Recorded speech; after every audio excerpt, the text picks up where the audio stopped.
Now, I realise it's quite lazy journalism to reference your own work, but I hope you'll forgive me on this occasion. But first, let me fetch my soapbox. There it is. Earlier today, my latest weekly column dropped. It's called Demolition Duality, and it refers to the countless double standards that proliferate and thrive in the field of demolition and construction. Double standards like claiming to be aware of mental health issues while maintaining a work environment that actually contributes to those mental health issues. Like saying there should be more women in construction while operating sites on which no self respecting woman would ever wish to work. Like claiming that it wants to learn from incidents, accidents, and fatalities while doing its level best to cover up any that actually occur. And then there's the double standard that is the reason for me referencing my own work this morning. In that column, I said the industry continually complains about the lack of skilled workers, but it has engineered a training and competence card regime so complex and so expensive that it is no longer a stepping stone into the industry, but an insurmountable barrier to entry. Rather than being a means by which to nourish and replenish the industry's workforce, training has become the lush pasture used purely to fatten the training cash cow. I have to say, quite proud of that last part. But as it turns out, I didn't go far enough in my criticism of the training regime's greed and stupidity. I've been forwarded a message by our friend Mick Norton.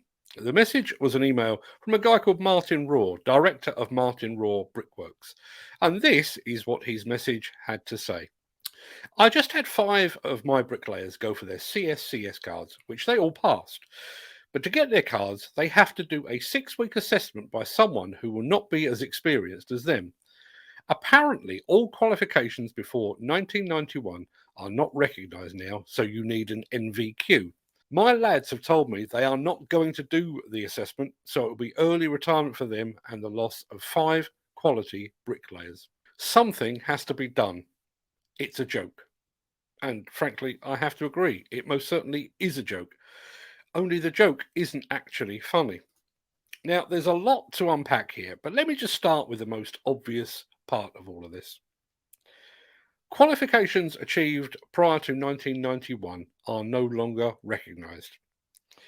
So let's say someone achieved their necessary qualifications at the age of 20 in 1990. That person now would be 51 or 52 years of age. They potentially have another decade and a half work left in them. And the training regime believes that they now need to prove all that they have learned in a more than 3 decades of work. There is only one reason that is the case, and that reason is money. As far as I'm aware, there is no report that says construction workers from 1990 or before were in any way inferior to those that have earned their stripes since. I've never seen a medical report that bricklayers hit the age of 50 and all the knowledge acquired during their career suddenly starts to seep out of their ears. I've seen no evidence of veteran bricklayers staring at a trowel in wonderment and vague familiarity as they try to figure out what it was once used for.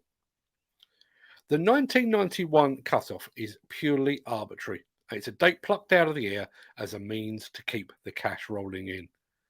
And that is not cash for the industry. It is cash purely for those that leech off it under the guise of education. How much does the UK construction industry spend each year on attempting to attract young people into its fold? Millions? Tens of millions. The money raised by penalising our most experienced workers will not even put a dent into that figure. And even if that recruitment is successful, and history suggests that it most certainly isn't, it would have attracted young people that, initially at least, are green, wet behind the ears, and that are of only limited value to the industry.